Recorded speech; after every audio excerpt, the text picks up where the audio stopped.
thing is the what, right? I mean, we're looking for businesses that they're solving a real problem for consumers better than anything or anyone else is, and doing so in a way that enhances people's health and planetary well-being. So this is saying that this product and brand has a reason to exist and a reason to win. And that's so easy to explain, but it's the hardest thing in business to do, I think. So it takes a lot.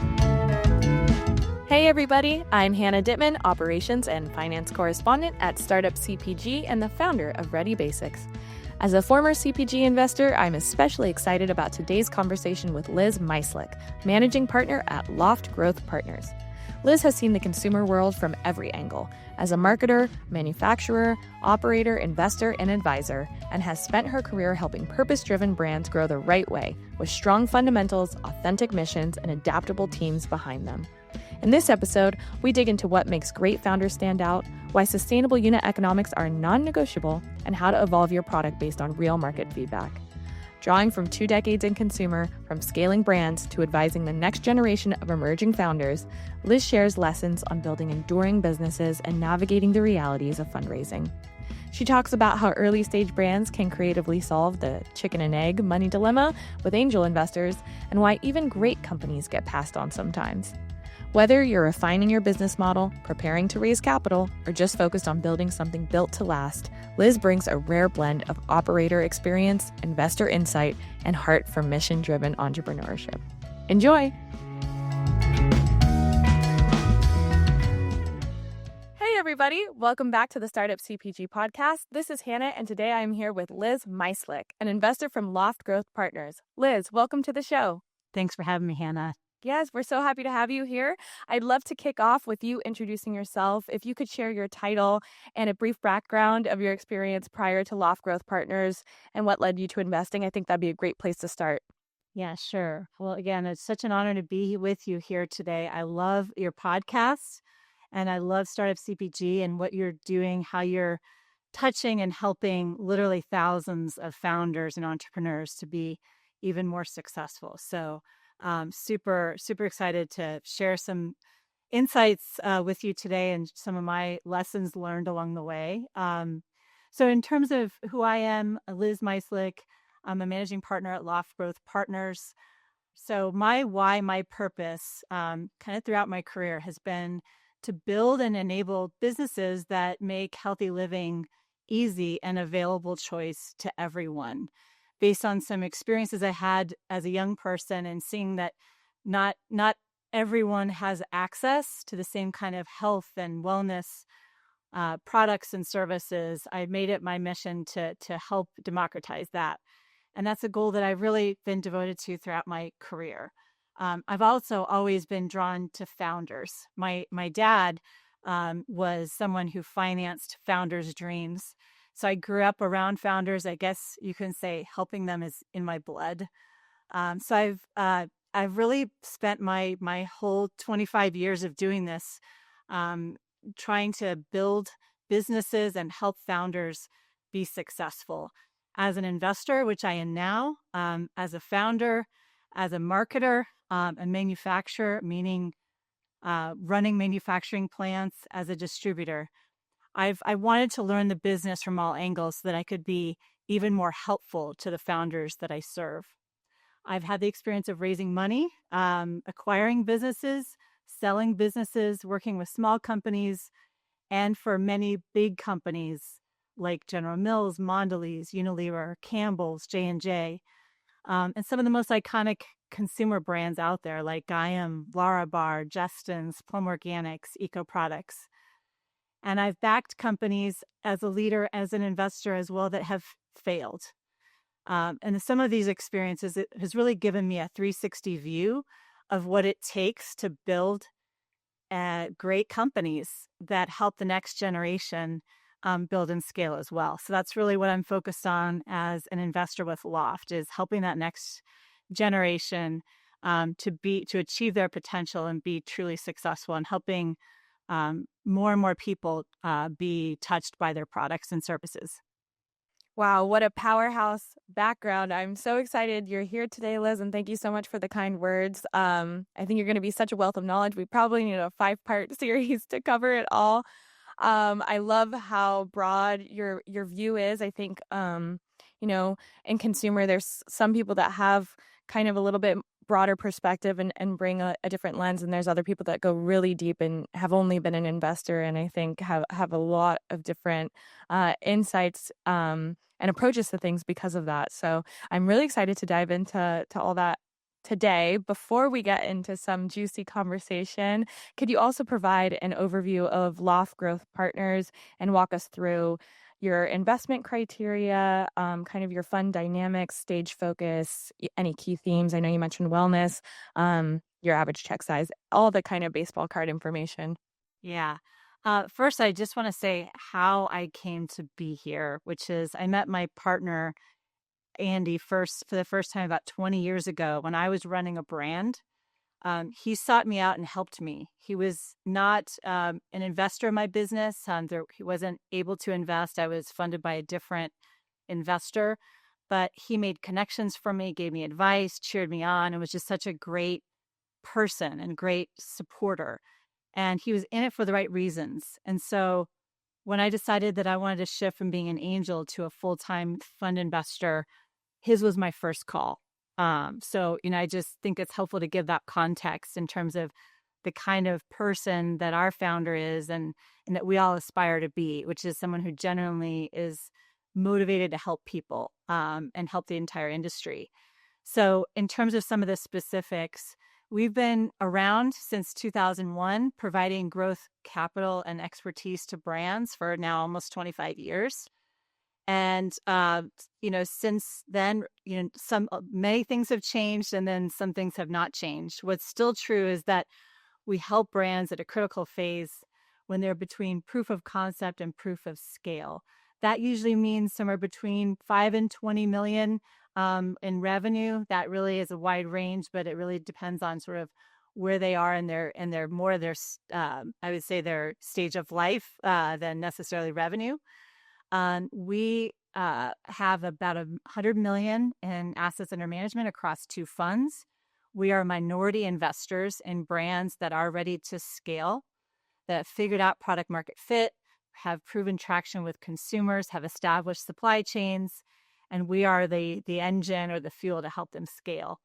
Our check size is typically 3 to 5 million for the first check, usually up to 10 as a fund investment. We do also have a lot of co-invest from our LPs. Many of our LPs are our limited partners, and our investors are folks who are themselves former entrepreneurs that had a lot of success, or others from the industry. So we have a lot of industry expertise in our LP base who love to co-invest with us.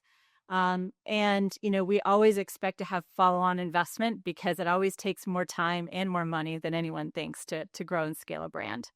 That's so true. That's great context and super helpful to understand where you're playing in the world.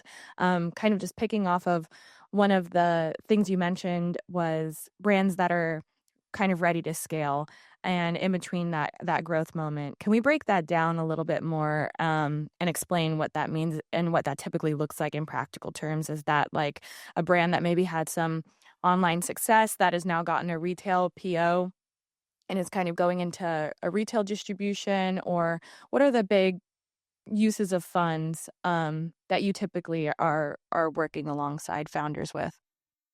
Yeah.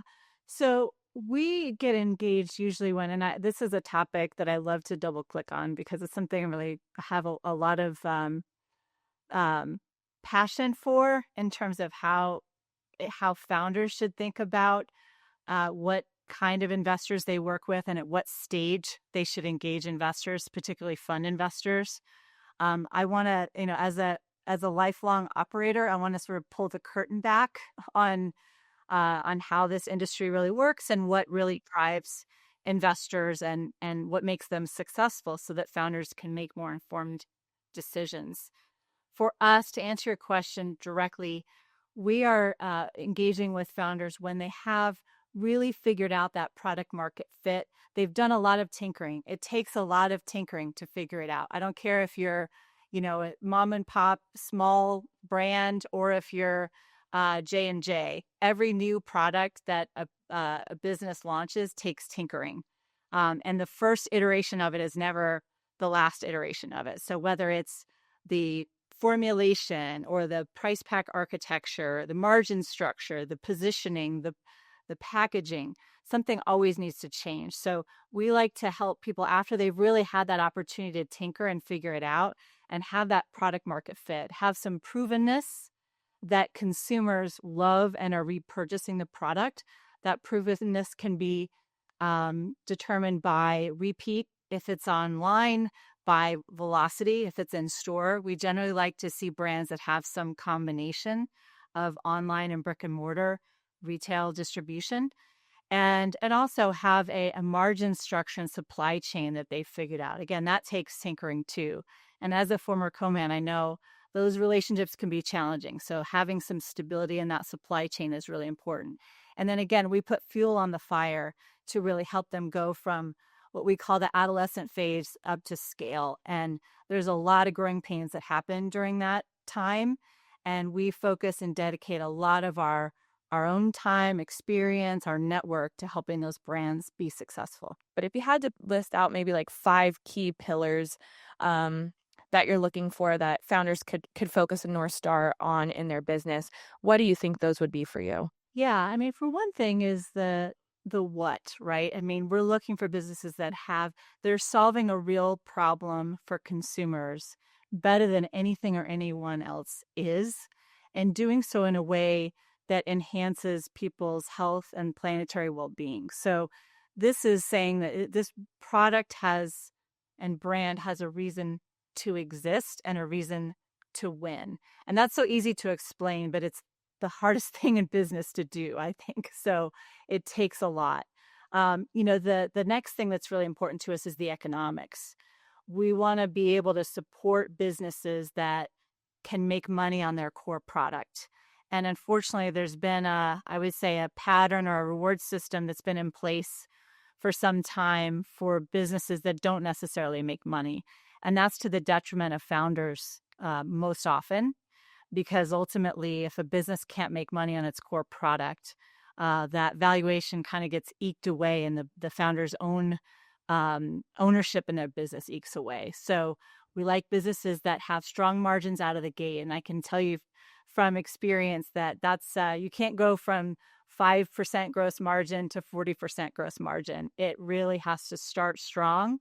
And yes, there's some efficiencies as brands grow, but it's got to be a great margin structure out of the gate. So we look for that. We look for founders that really are exceptional in terms of, having a vision, a worldview that, millions of people really want to follow and get behind, including us, and that have a clarity, a focus to what they're doing, a curiosity, a resilience, and leadership and self-awareness to know what they know and what they don't know. And then have, a concept that's bigger than just the product that they're making. And that's really the brand, that it stands for something that, again, consumers want to come back to because of the transparency, the authenticity, and the purpose behind why it exists, that consumers fall in love with. Great points and very eloquently said. Thank you so much for sharing that. I think those are all huge achievements for anyone to accomplish, and so often some of those might not be as forefront in people's minds, like making sure that you're focusing on repeats and that showcasing demand for your product in a longevity way, and the founder kind of profile that you're describing and how to demonstrate that clearly. Could you maybe give us an example of a portfolio company or a founder in your portfolio that you felt did an amazing job? I'm sure all of them, but one that you particularly is top of mind that did an amazing job kind of communicating and conveying these things to you, and what they were highlighting or demonstrating that helped you buy in to these attributes or visions that they had. Yeah, I'd love to share. There's so many examples, and again, I meet so many founders and entrepreneurs that even outside of our own portfolio that I feel do this so well. But I'd love to showcase one that we have the privilege to work with, and that's a brand called Back to the Roots. And Back to the Roots is founded by Nikhil Arora and Alex Velez, and this is a brand that has, I think, exemplified all of those attributes that I mentioned, especially around the founders who have an incredible worldview and also the curiosity, resilience, and self awareness that make them great leaders of their business. And by that I mean when they started, their story was they had a passion for gardening and growing things. And so the first iteration of their business was growing mushrooms out of recycled coffee grounds. And needless to say, that's a great idea, but it's not necessarily scalable. And they had again, the vision, the worldview that they wanted to make gardening more regenerative, more sustainable, and more organic. And so they wanted to be able to give foods to people that were more true from the earth than maybe we're seeing today in so much conventional farming and highly processed foods. And so how they manifested that evolved over time to today being the largest organic gardening company in the US. And so now today their business is all about soils, seeds starting, and plant food that help people become home gardeners.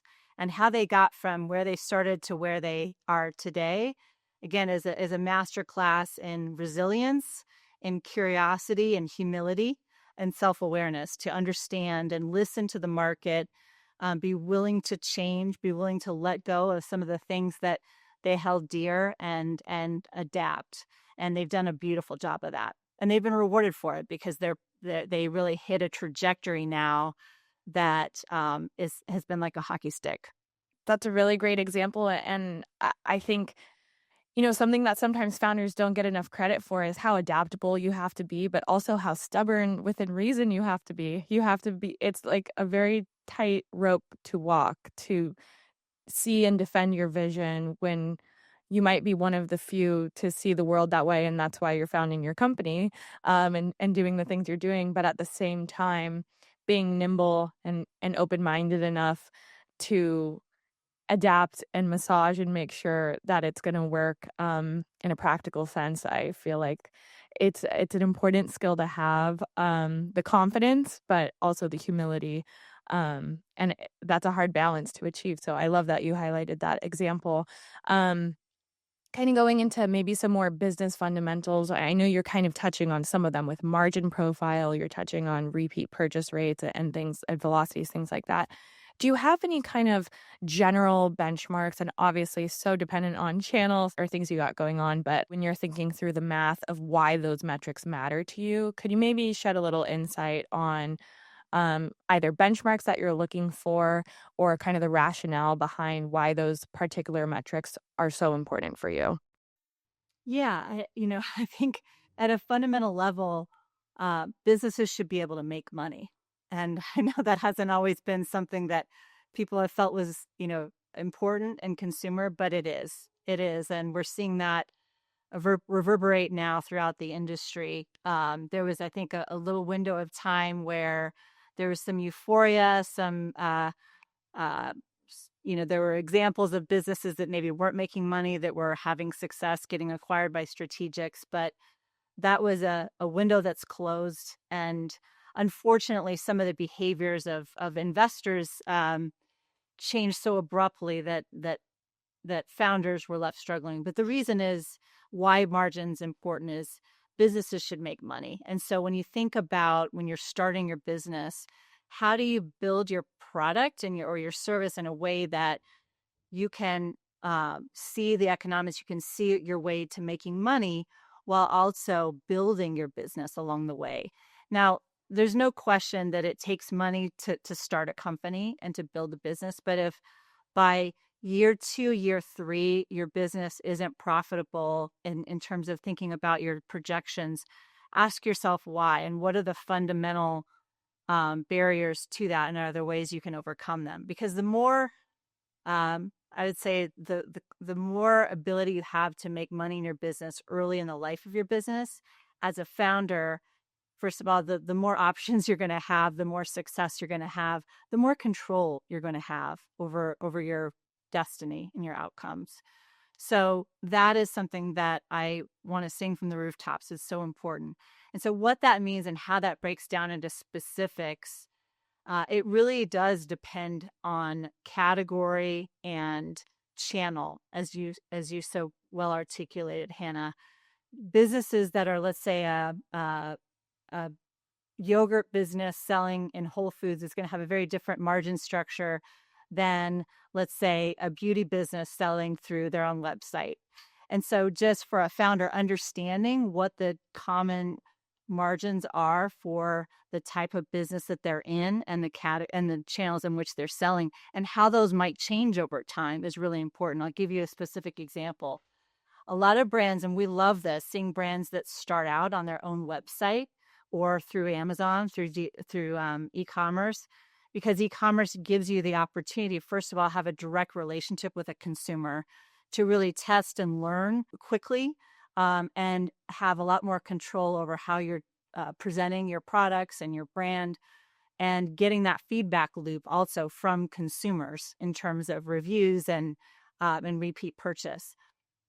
But if you're a brand that ultimately wants to go into retail, it's important to understand how the cost of doing business changes between even D2C to Amazon to natural and organic channel to grocery to club, and work backwards when you're thinking about your initial business plan to say, if we ultimately want to be a business that's sold through Costco, let's understand we're starting in Amazon. Let's understand how that margin structure changes and structure our price pack architecture and our ultimate margin structure in a way that we can be profitable, not just on Amazon, but also in Costco down the road. That's really great insight, and thank you for breaking it down so clearly.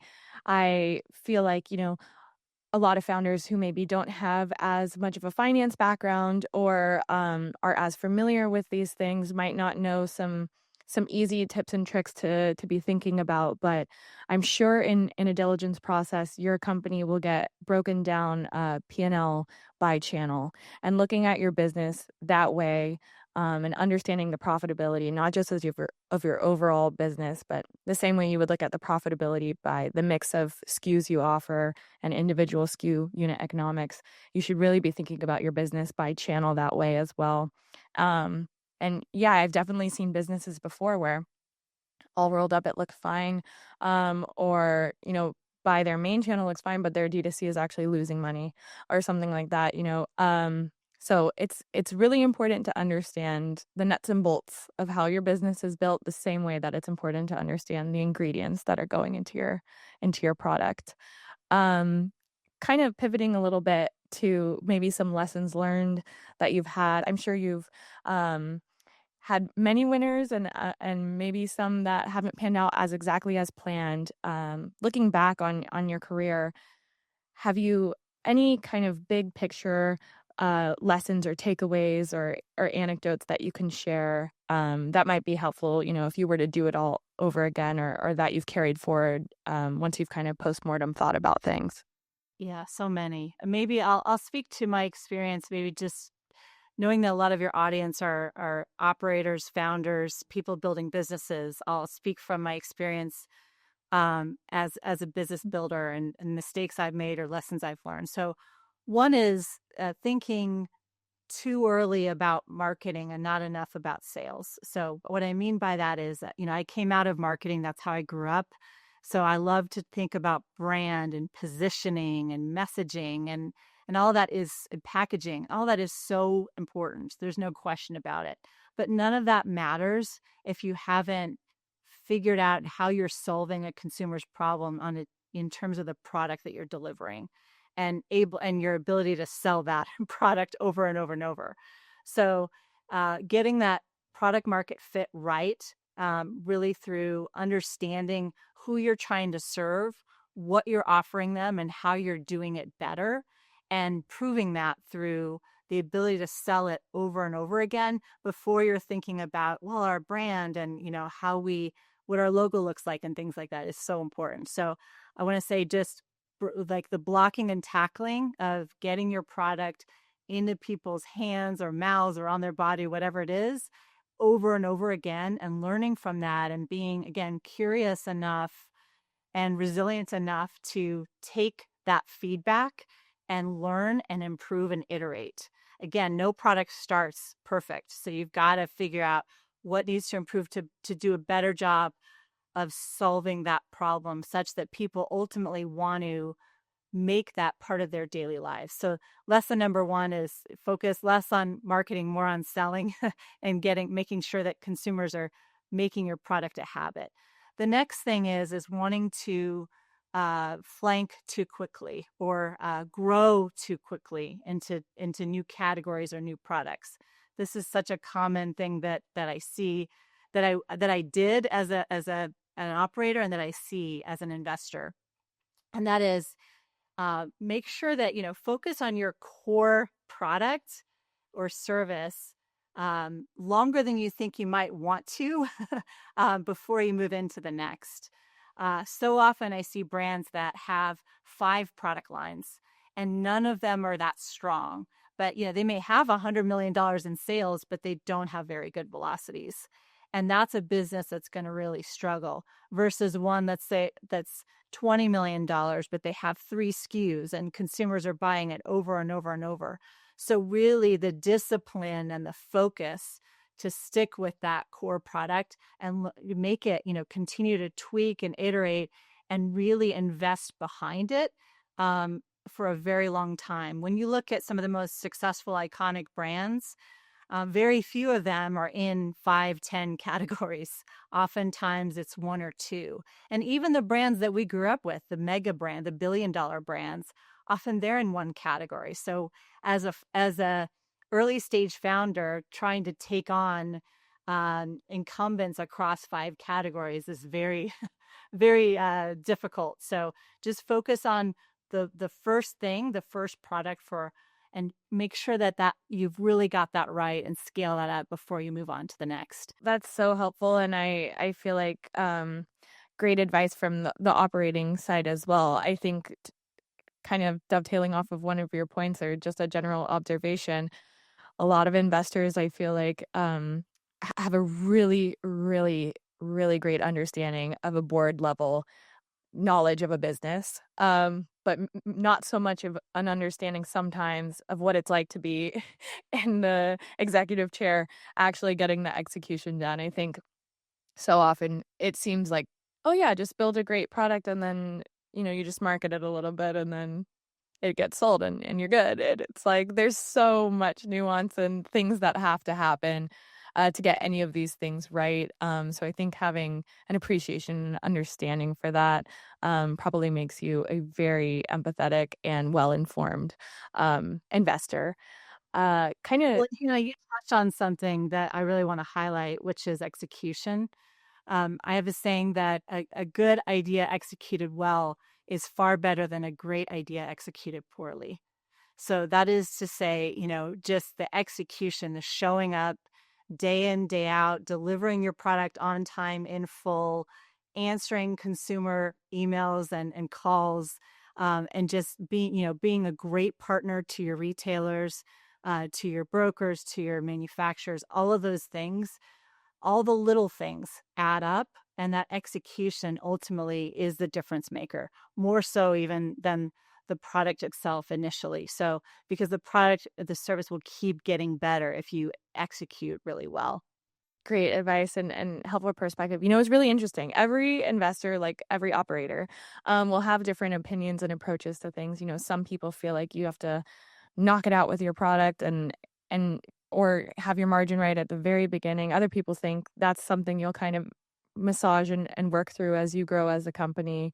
I think in my personal experience and just what I've observed as well, the one thing I will add too is I think knowing yourself as an operator and a founder and knowing your own personal strengths and weaknesses very well is truly the key to your success. I think there's a million different ways to skin a cat, and I think we've all seen successful exits of big companies happen from many different ways and many different kind of startup stories. But I think if you know how you work and how you think really well, like at the beginning, especially when you're a solo founder, the competency in your business is only going to be the competency of you as a human. I love that perspective. I couldn't agree more, Hannah. And the fact is that none of us has everything figured out, right? We all have weaknesses. We all have things that we don't know or haven't done. And so I think that having that humility and that self-awareness is so important. And then, surrounding yourself with people that have the strengths that are your weaknesses. I'm not a person who believes that, you should invest a lot of your time trying to make your weaknesses into strengths. I say lean into your strengths and then surround yourself with people that have complementary strengths that will collectively help you be successful and support each other. So I love that perspective that you shared, and I couldn't agree more with it. Great add-on as well. I think, team building, I think that goes back to why investors focus a lot on your ability to build a team early on, because I'm sure you don't expect the world out of a founder, but you expect a founder to understand the world that they need to operate in. I would also like to kind of pick your brain a little bit on your perspective on the industry more broadly and a little bit of thought leadership. You've been in many different facets of the space for a long time. Do you think there's anywhere that people are kind of other investors or even operators may be missing the mark, or on changes you would like to see in the industry, or maybe things that you think you're doing a little differently or contrarian view maybe to other people in the space? Yeah. So one thing I want to say is I don't think it's ever been harder to build a consumer brand, but I also don't think it's ever been more exciting time to do it. And I've seen so much incredible creativity and innovation. So I'm very hopeful. And I don't think we ever run out of ideas or innovation that are can turn into incredible brands. What I would say is one of my greatest sources of frustration is seeing the cognitive dissonance that exists in the relationship between brands and investors. And what I mean by that is that I think that fundamentally the dynamic of an investment fund and the dynamic of building a brand are out of sync. And I don't think enough people are talking about that or doing anything about it. And so I want to speak truth to that, which is to say that, first of all, I have been so blessed to be able to move into this investor space and meet so many incredible investors. And it's something that we talk amongst ourselves a lot about, but I'm just not sure how many people are talking to founders. And so the fundamental truth is that investment funds like ours, they have a time limit. They're generally 10 years with maybe a couple of years of extension. So 10 years from start to finish, 10 years from the time they raise the money until they have to return that money to their investors. And an investor's job is to maximize returns for their investors, just like many of us are in our 401ks or our IRAs are invested in mutual funds, and we want to see the highest return on that possible over a period of time. The thing is that building a great consumer brand takes much longer than the time horizon of a fund, because even if a fund has a 10-year life, the reality is that from the time that an investor meets a founder, they make an investment and they need to provide that return is less than that, right? Let's say it's 5 to 7 years, because you don't always meet all the brands in year one. So what that means is that there's a very specific time stamp, and there's also a very specific return expectation. Depending on the type of investor, the size of the fund, the investment thesis. And again, I'm talking specifically about investment funds, not angels or family offices. But it could be 3, 5x cash on cash return, maybe more, but typically not in that range. And that is a significant scale up from, especially considering whatever valuation was set at the time they made the investment to the time they exit. So what that means is that many times investors and founders' interests are not totally aligned.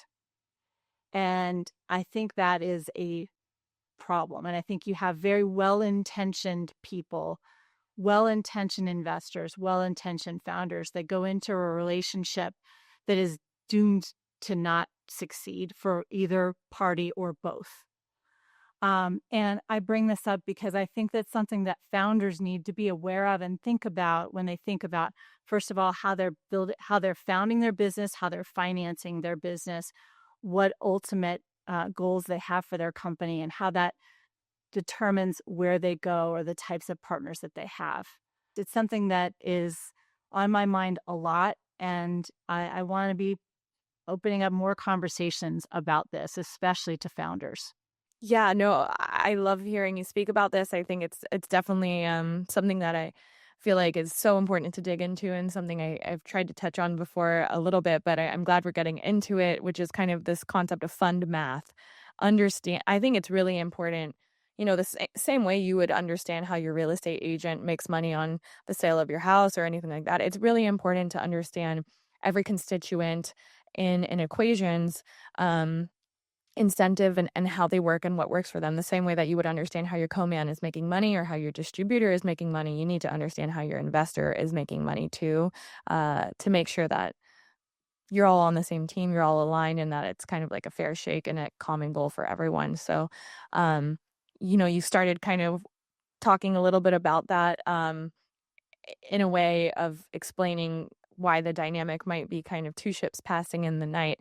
I'd love to kind of double click on it a little bit more and just maybe bring it a little bit into more tangible terms of, either through an example of a deal that maybe you've done, something like that can help explain the story a little bit more for people, maybe in a practical way. Yeah. So I think I'll bring it to what you said in terms of thinking about how fund math and how funds make money. So, and something that I heard you say on another podcast, which is that, when you're asking someone about what questions that they should ask investors when they're talking to them, and you had brought up the point of, asking the investor how they make money, what their return expectations are, how big your business needs to be, and in what time frame, and does that really match up with what you think, with what you think can happen or what you want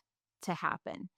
Because the reality is, again, from the time that a fund makes an investment, there's a 5 to 7 year, sometimes maybe a little bit more, but generally not a lot more time that brand has to 3x, 4x, 5x, or, hit significant growth and profitability for that fund to achieve its goal. And the chances of that, I don't care how great the brand is, the chances of that are very, very small. And it's not to say that brands aren't great. There are so many amazing businesses out there, but that's such a very specific outcome that it's like hitting a home run, right? It really is literally like hitting a home run. Hitting a home run is great, but even the best baseball players in the history of the world strike out 2 out of 3 times. So, not every brand can do that. And in fact, a small number of brands can. So what about all of the rest of them? It doesn't mean they're not great. It doesn't mean they're not great ideas, that they don't have a reason to exist or reason to win. It's more about the specific financial structure that exists when you take on a fund investor, when, an investment from a fund. So the alternatives are many. And it's why I love to get in front of founders early in their life, and why I love having conversations like this, because it's all about understanding what you want from your business, how you intend to get there, and what kind of risk you want to take on when you're doing it. Every idea has a chance to be $1 billion idea, but very few will. So think about, do you want to take a bet like that? Or do you want to sort of take a more of a approach of, incremental growth or even faster growth, but testing the waters over time and really having a chance to make money, to see this thing grow and preserve as much control and optionality as you want while you're building the business. I think that that's just the kind of question that I love to explore with founders, again, before they make the big decision of working with a fund like ours, or the many other funds out there. So it's something that I hope more founders ask more questions, because again, this is a two-way street. Founders, the reality is, investors, we work for founders, right? We are here to help you be successful. So it's important to take ownership of that relationship and the questions, and making sure that as a founder, you're lined up with the right partner, with the right type of partner, that's going to meet your needs and your expectations for growth. So well put and very well explained. And I definitely won't put any words in your or your fund's mouth, but I do think for the founder experience, a lot of times when you get an investment, maybe you don't realize there's kind of like this ticking clock going now in the background, and you're really kind of hustling ideally for a strategic exit. And I think that's a lot of pressure if your business isn't well positioned already to be on that trajectory, which is, I think, why diligence processes are so in depth and exist, especially the later you are as a company, because that's really what's kind of being evaluated when the money goes in. Are all the things going to work out for you to get where you need to go in a certain time frame, essentially? Yes, and again, this is why for us, why those criteria that I mentioned earlier on are so important, why we're looking to help brands that have gone through that proof of concept and are now ready to scale. So they've, tinkered and tried and explored and tested and learned on things like their product market fit, their price pack architecture, their margin structure, their supply chain partners, their team, all of those things that they feel, listen, every business, those will continue to evolve, but that there's been a lot of trial and error, and really ultimately they're in a place of more stability in each of those areas, with some provenness behind them. And I think that's really where funds in general have a better chance of success and operating with brands. Um, but again, when it comes to, as you're sitting there as a founder thinking about, well, I do need money to start my business, to grow my business. If I have to have all this figured out to work with a fund, what does that mean for me? What are the options? And there are so many. And I think the most valuable resource in terms of financing partners for a young brand are, well, beyond bootstrapping, which, like I said, let's hope you can kind of find a way to make money early in the business's life, is through angel investors. Angel investors, there are so many incredible people out there who love to support founders.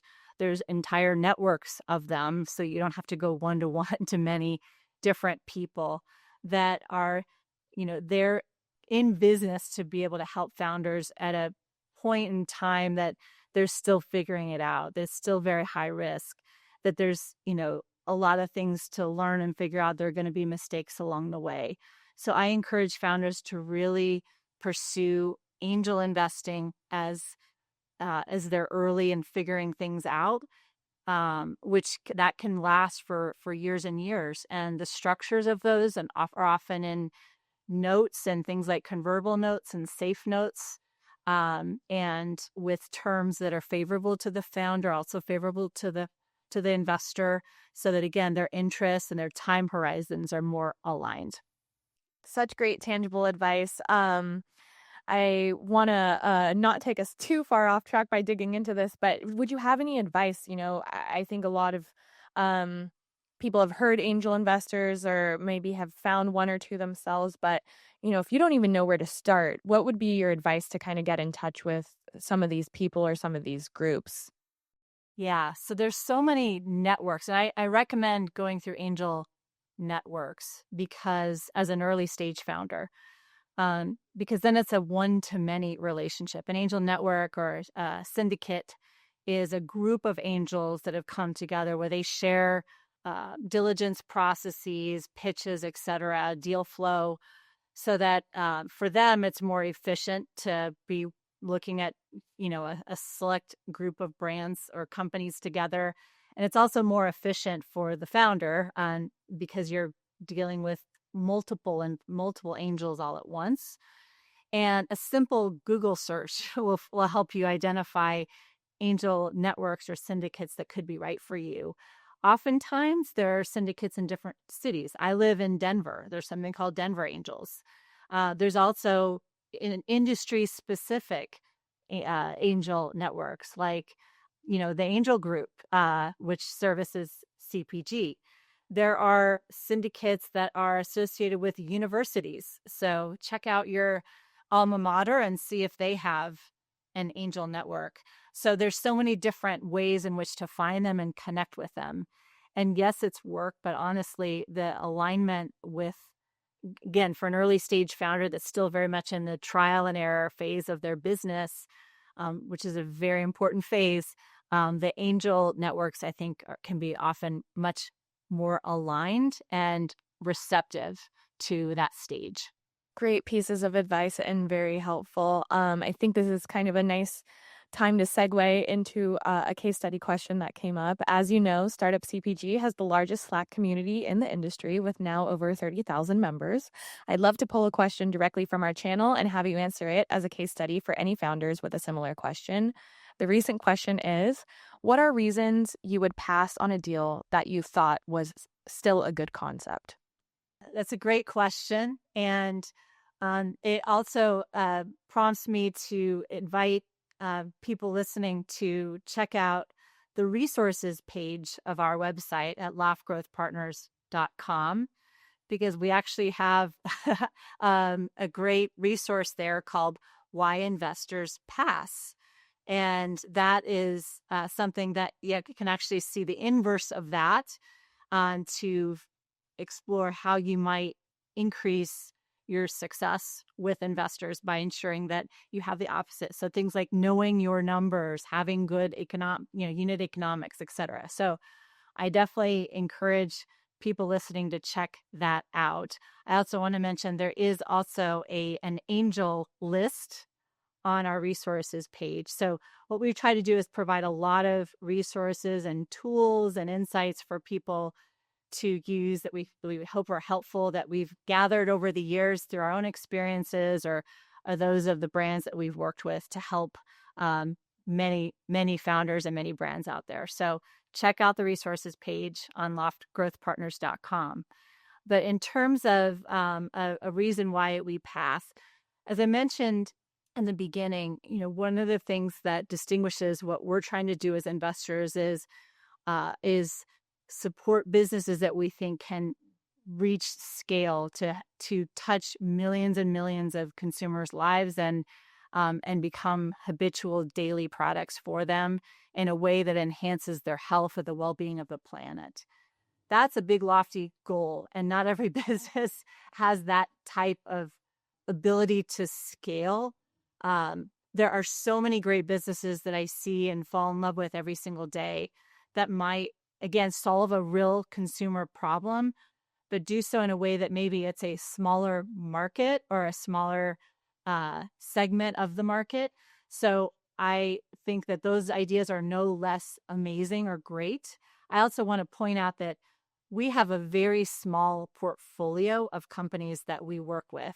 And that's by design. From a diversification strategy, it's nutso. But for us, it means that our interests are very aligned with our founders. We're not in a situation where, hey, if one of them fails, that's okay. No, for us, every founder, every brand's success is important to our success as a fund. And so that means that we make very few investments, maybe one a year. And so as a result of that, we see hundreds, we see over 1,000 deals a year, honestly, that we seriously take a look at. That means that we'll pass on so many great businesses that we would love to work with, that we just don't have the bandwidth or the resources or the ability. We have to pick one. So I would say that, having great unit economics, great margins, solving a real consumer need, being super focused in who you're serving and how you're doing it better than others, those are universal. We see a lot of businesses that do that, and we still can't invest for a variety of reasons that have nothing to do with the brand or the founder, but just have to do with us. And that's why, again, we try to have a reach and a support that goes far beyond our direct portfolio by having conversations like this, providing the resources, putting on events to provide input and insights to founders. That we love being able to be part of this community and help, even if we can't make direct investments in every brand that we love. Such a great answer. And I think a vote of confidence for founders to feel like, be tenacious. One rejection, or there will be many rejections for many reasons, and it doesn't mean what you're doing isn't important or great. Before we wrap up today, I just wanted to take a second to make sure our audience can have an actionable next step to apply all of this amazing knowledge to. For founders that want to get in touch with you, where can they find you, or what is the best way for them to get in contact? And for anyone looking to transition or interested in investing or working directly with you, what advice would you have for them? Yeah. So in terms of how to get in touch with us, please go to our website. We have a contact form there. We look at that weekly. We also have a LinkedIn page for our fund, and I'm on LinkedIn. I'm less good at responding to all of LinkedIn requests, but if you go through our website or info@loftgrowthpartners.com, again, we have actually a process to go through all those inputs. We also love meeting people at events. So we're at every kind of logical trade show that we can be at: Expo West, Utopia, Global Zoo, Nosh. Let me see what else. Fancy Food. We're at a lot of these events. So please check us out there, as well as, just warm intros are always great. So, knowing we're connected through a mutual friend or contact, which is easy to find on LinkedIn, that's always helpful. And we do a lot of outreach. So anyway, so that's how to get in touch with us. Again, I encourage you to check out our resources page because we have a lot of great stuff there. In terms of, what was the second part of your question? I'm sorry. Anyone interested working directly with you or trying to break into investing? Yes. I think the best thing you can do is work in brands. I think the best investors are those that have walked a mile in the shoes of the people they invest in. So go to work for a business that's in the industry that you want to invest in, and learn as much as you can. When you're in that business, if it has investors, ask questions, get to know them, learn how they work, learn as much as you can there. That's, I would say, the best advice of all is to do it directly, because then as an investor yourself, you'll be so much more valuable, and let your intentions be known. I think a couple of the other guests you've had on have mentioned, venture and growth equity investing. They're small teams. We're a very small team. We haven't changed much in size in 20 years. We've been somewhere between 4 and 7 people. So that's a very small group of people. But if you start to build relationships within that, I love it. We have people that, are interested in working with us. They send us deals. So they say, hey, here's a company you should look at. I like it for these reasons. We can sort of see how they think about brands. We love that. We want to work with people that we know. So building relationships with funds that you like and want to work with is another great thing to do. Well, Liz, thank you so much for all of the thoughtful responses and your insights today. You're such a pleasure to speak with, and the mentorship you provided today was so amazing. I'm sure everyone's going to really enjoy learning from this. So thanks again for hopping on the podcast today. Hannah, thank you. I really appreciate your questions. I love listening to you, and you are in it and doing it yourself. So I really admire you as a founder, as a former investor, as someone who really understands this space. So thank you for taking the time to have this conversation and so many conversations that I know are helpful to all of us. Thank you. Aw, so kind. Thanks again, Liz. Thanks so much for tuning in, everyone. If you like this episode, show us some love with a 5-star review at ratethispodcast.com/startupcpg. I'm Hannah Dittman, podcast host and correspondent here at Startup CPG. I hope you'll join me again as we dig into more juicy topics like ops, finance, and all the real talk founders actually need. Come say hi on LinkedIn or ping me on Slack. I'm always eager to hear your questions or brainstorm future episode ideas. If you're a potential sponsor and want to get in on the fun and appear on the podcast, shoot us an email at partnerships@startupcpg.com. And last but not least, if you haven't already, don't miss out on our free Slack community for emerging brands and CPG lovers alike. Join us at startupcpg.com. We'd love to have you. See you next time.